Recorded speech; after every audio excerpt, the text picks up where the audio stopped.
Sa estado ng bansa natin sa kasalukuyan at dahil sa mga hindi magagandang nangyari sa ating kasaysayan, mukhang pangarap na lamang ang globalisasyon. Pero huwag kayong mawalan ng pag-asa. Sabi nga, shoot the moon. If you don't hit it, you will land among the stars.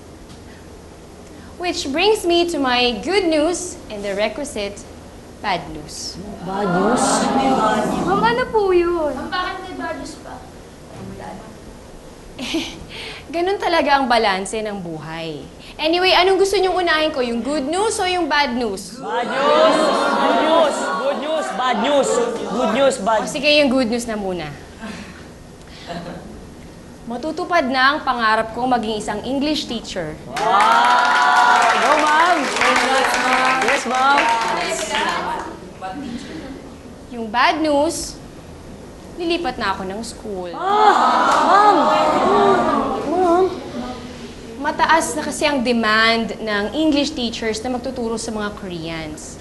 Kaya naman, sinamantala ko ang pagkakataon. At sinuwerteng napansin ang application ko ng isang teaching center. Last day ko na dito. Ma'am!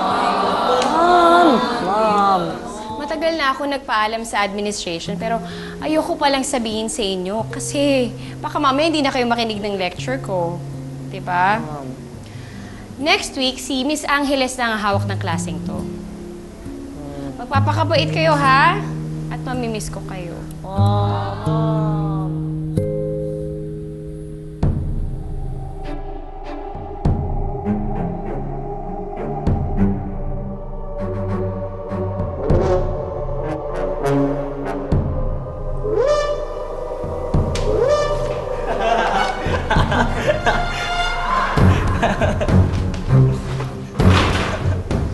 Nice one, pare. Thanks! Bakit ba ang laki ng galit mo kay Philbert? Hindi siya galit kay Philbert. Galit siya sa mga inchik. Eh bakit nga? Alam mo ba, nang dahil sa mga inchik na yan, nawala ng trabaho ang nanay ko sa China? Paano? Nagtatrabaho sa Pinoy store sa China ang nanay ko. Pinasara ng mga inchik na yan para tayo ng mas malaking tindahan. Dahil din sa mga inchik na yan, maraming pabrika at kumpanya sa Pilipinas ang nagsara. Mas mabili kasi dito mismo sa bansa natin ang gawang China. Dahil mas mababa ang presyo. Kasi nga, mura din ang labor cost doon. Hindi naman kasalanan ni Philbert yun ah. Basta, pare-pareho yung mga inchik na yan. Huwag mo naman lahatin, pare. Kanino ka ba, kampe? Wala akong kinakampihan. Kung gusto mo, magsama kayo ng inchik na yan. Sumama ka na sa kanya sa China. Di ba?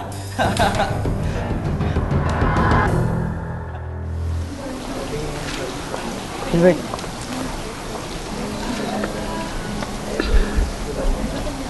Pasensyahan mo na yun si Andrew ah. May kaibangan lang talaga yun. Oo nga. Lagi nila ako napag-iinitan. Hindi ko naman alam. Hindi ko talaga maalala kung ano nagawa ko sa kanya. Wala ka naman talagang ginawa sa kanya eh. Galit lang siya sa mga... Incheck, kung may problema siya doon, wala na akong magagawa. Kaya hindi matapos-tapos ang gulo sa mundo eh. Kasi minsan, nakakalimutan natin yung konsepto ng kapayapaan sa mga sarili natin. Kaya yung nag-wish ng world peace, ang masabi ko lang, you wish. Salamat nga pala ha. Napatawa mo ako. Medyo nakalimutan ko yung nangyari. Wala yun. Pero kung ako sa'yo, nakakalimutan ko ng tuluyan yun. Subukan ko.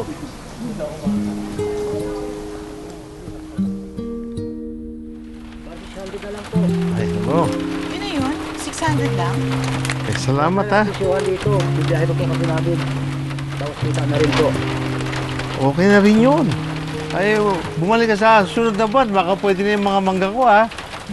Sige po, maraming salamat O, sige iyo. Sige. Salamat ha. Oh.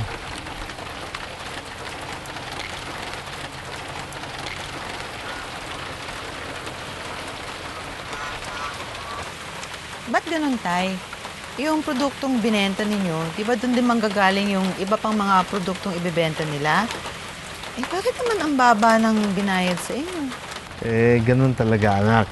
Alam mo, kasi mababa ang presyo ng mga produktong pang-agrikultura Kasi kailangan pa itong iproseso. Ay gaya rin ng kalagayan ng Pilipinas sa world trade. Dahil ang bentahin natin mga raw materials. Dahil marami tayong yaman na pinanggagalingan yan. Kaya pala ang dami mga produktong binibenta dito na imported pero mas mura. Alam mo, yung mga mayayamang bansa na kayang tustusan ng kanilang gastusin sa mga makinarya at mga manggagawa, ang siya lang nakakapag-export ng kanilang mga produkto sa murang halaga. Ang nangyayari tuloy, yung mga mayayaman, lalo silang yumayaman dahil mas malaki ang benta nila. Tay, mag-abroad na kaya muna ako. Saan ang galing nun? Wala, kasi naisip ko na matagal na rin panahon nagtatrabaho si Nemi sa ibang bansa. Siguro, panahon na para ako naman namang trabaho. Eh, ano ba sa tingin mo ang ginagawa mo? Eh, di ba, trabaho din yung pag-aalaga sa pamilya mo? Alam ko po yun, Tay. Pero, gusto ko sana yung yung totoong trabaho, yung may sarili naman po akong kita. Eh ngayon, kung makakapag-ibang bansa ako, di mas maganda, di ba? Anak, huwag mo nga masamay na. Alam mo, kumukunti na ngayon ang mga kumpanyang kumukuha ng mga regular na mga empleyado. Dahil mas gusto nilang kunin ng mga freelancers o mga casual workers dahil mas matipid ito kaysa sa mga buwanang empleyado. O, di mag-freelance po ako. Pero paano kung walang trabaho? Eh di wala ka rin kita. Alam mo, mahirap din pag nasa ibang bansa ka. Mas magastos. At isa pa, alam mo, may edad ka na, anak. 30 years old and below ang hinahire nila sa ibang bansa. Ay naman eh. Hindi nyo man lang ako kayang suportahan dito. Hindi naman sabi.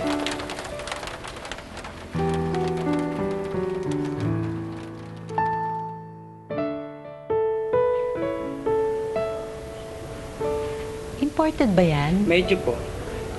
Medyo. May ganun ba? Dito po sa Pilipinas na-assemble yung parts. Tapos, inire-export po sa Amerika at sa iba pang bansa. So, medyo imported. Ang komplikado naman nun.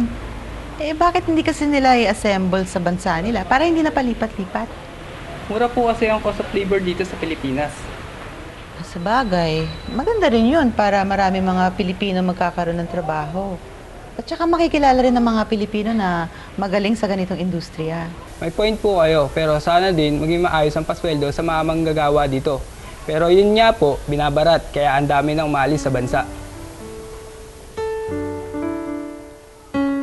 Ito po, baka gusto niyo pong bumili ng kotse by installment.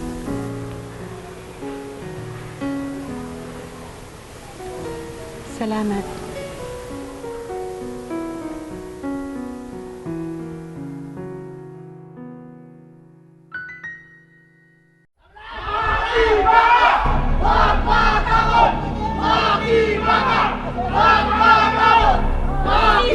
Isa po kayo sa amin pinaglalaban. Eh, ano bang pinaglalaban ninyo? Pantay na karapatan at masweldo. Dito po sa out ng pamphlet. Ang bata-bata mo pa. Hindi ka ba hinahanap ng magulang mo? Hindi po nila alam. Wala din po akong plano yung alam. Hindi nila maiintindihan. Paano ang pag-aaral mo? Saka ko na po yung paproblemahin. Sa ngayon po, kailangan ako ng mga kaibigan ko. Meron akong anak, kasing edad mo. Naalala ko siya. Mag-iingat ka, ha? Salamat po.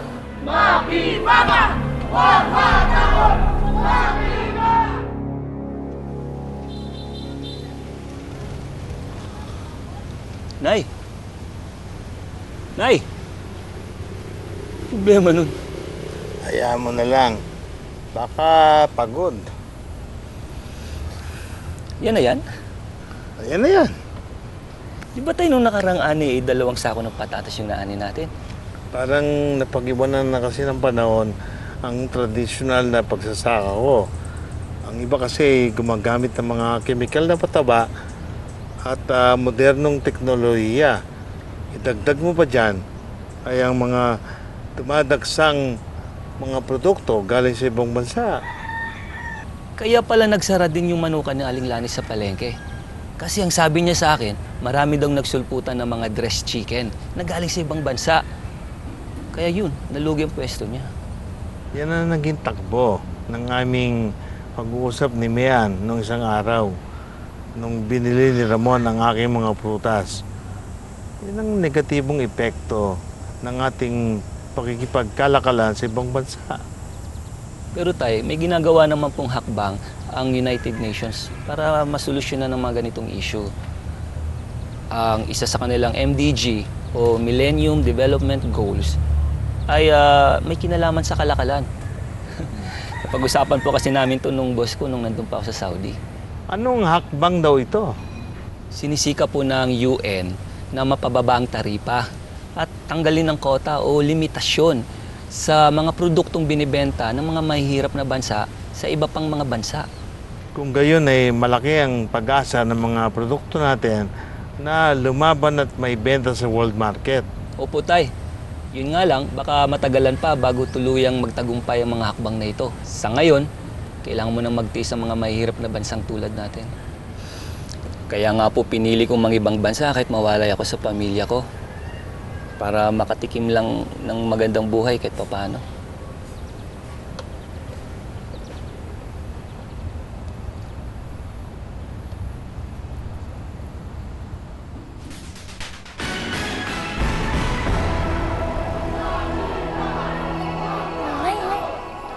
Tayo po mga wega. Nung isang araw, may nadaanan po ako galing ako sa school. Kinausap pa nga po ako ng isi. Naku, Estong, huwag ka sasali sa mga rally-rally na yan, ha? Delikado, napakabata mo pa. Nay, hindi man po ako sumasali eh. Kinausap lang naman po ako ng isang estudyante. Anong sabi sa'yo? Sabi po niya, makibaka at huwag matakot. Na yan po ba ibig sabihin nun? Naku, nak, matagal na issue na yan sa bansa natin.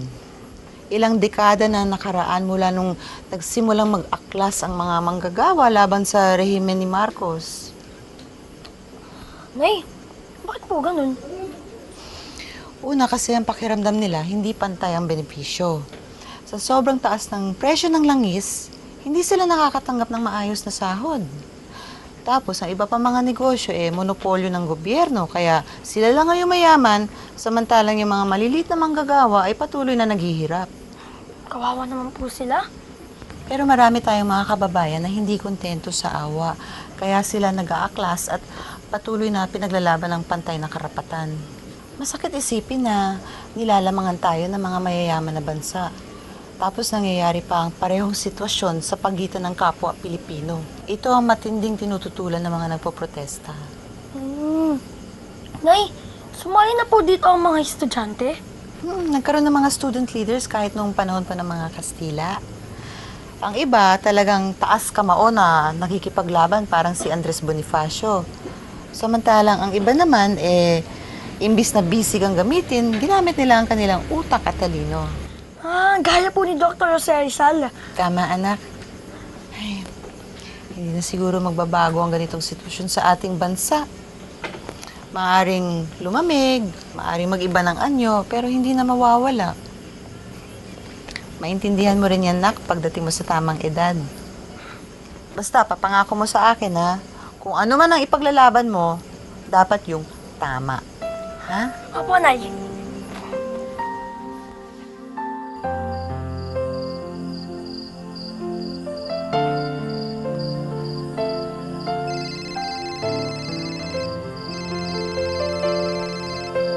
Hello?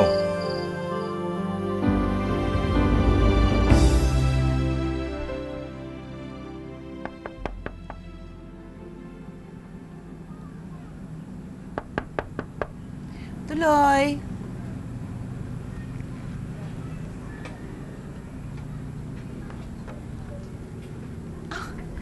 Tere, kamusta na napadaan ka? Namimiss ko na po kasi kayo, Ate May. Gusto talaga. Kamusta na? Ay, Meron po akong sadya dito, Ate Mayan. May tutulong ba ako? Sa katunayan po, baka ako po ang makatulong sa inyo. Talaga? Ano yun? Naalala niyo po yung tiyahin kong nasa London? Si Maring Lourdes? Opo. Matagal na po siya doon bilang nurse. Ngayon po, may sarili na po siyang negosyo ng beads at saka accessories. Mabenta po yung produkto niya, hindi lang po doon sa mga Pilipino doon, kundi pati na rin doon sa mga banyaga dahil kakaiba daw yung yari. Naku, natutuwa naman ako at matagumpay si Maring Lourdes doon. Ikamusta mo ako kapag nagkausap kayo, ha? Naku po, matutuwa po yun. Ay, yun nga po yung dahilan kung bakit ako dumayo dito eh. Kasi tumawag po sa akin yung tiyahin ko. Nagtatanong po siya ng mga possible investors. Maliit lang naman po yung kapital, yung mga pambili lang po ng materyales at saka po yung pambayad ng mga tauhan niya doon. Kaya mga pangsimula lang po kumbaga. Hindi ba yun illegal?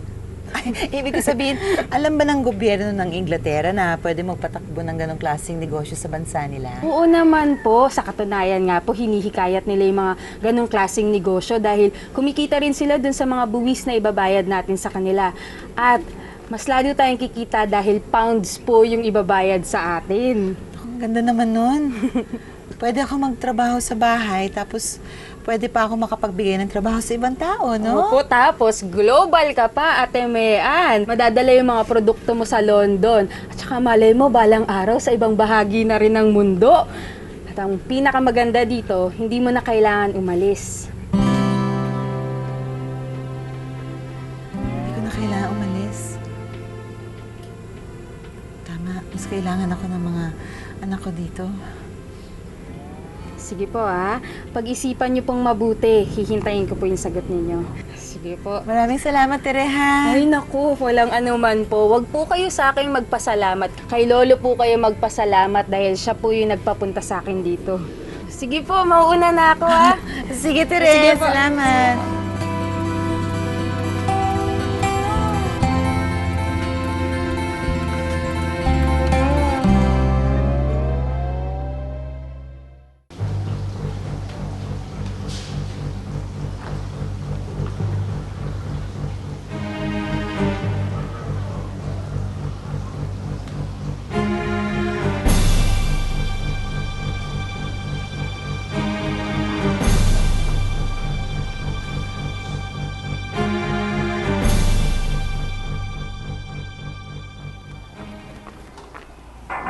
Wait, Ting! It's po.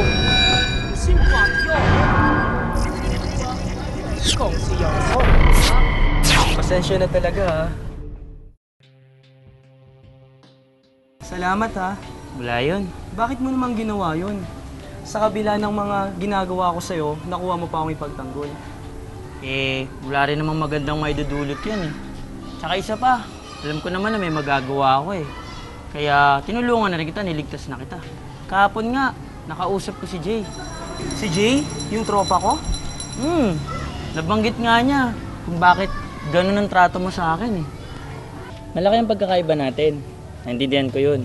Magkaiba tayo ng kulay, magkaiba tayo ng salita. Pero, iisang mundo ang ating ginagalawan at iisang komunidad. Kaya aminin man natin o hindi, kakailangan natin isa't isa balang araw. Sa katunayan, kanina nga lang, kinailangan na kita. Siguro kung hindi ka dumating nun, malamang napagtulungan na ako. Ganun naman dapat talaga eh, kaysa magkompetisyon. Tulungan na lang natin ng isa't isa. Tignan mo kung nasuntok ka nun, malamang duguan na yung mukha mo ngayon. Ano bang sinabi mo sa kanila para pakawalan nila ako? Sabi ko, kaibigan kita. Talaga? Oo naman. Tama ka naman talaga eh, magkaibigan na tayo ngayon. Talaga? Oo naman.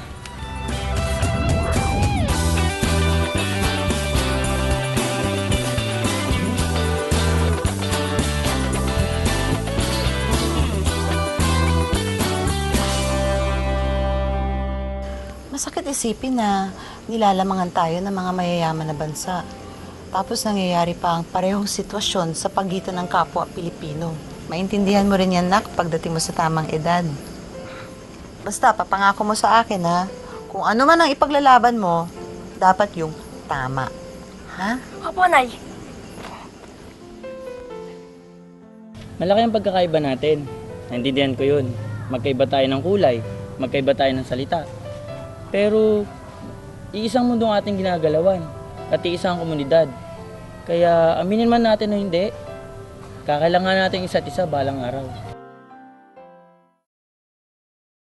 Pinasara ng mga inchik na yan. Wish. Mga walkers. Point din po kayo doon. Pero sana din, because of competitive. Tawagin ko po ba? Tawagin na lang. Men! Para mas obvious na. Anong hakbang daw to? Lumalayo yun sa akin eh. May tao sa likod. Sino yan? James, baka magip ka. Iwanan na ng Panahon. ng Mario. Sorry.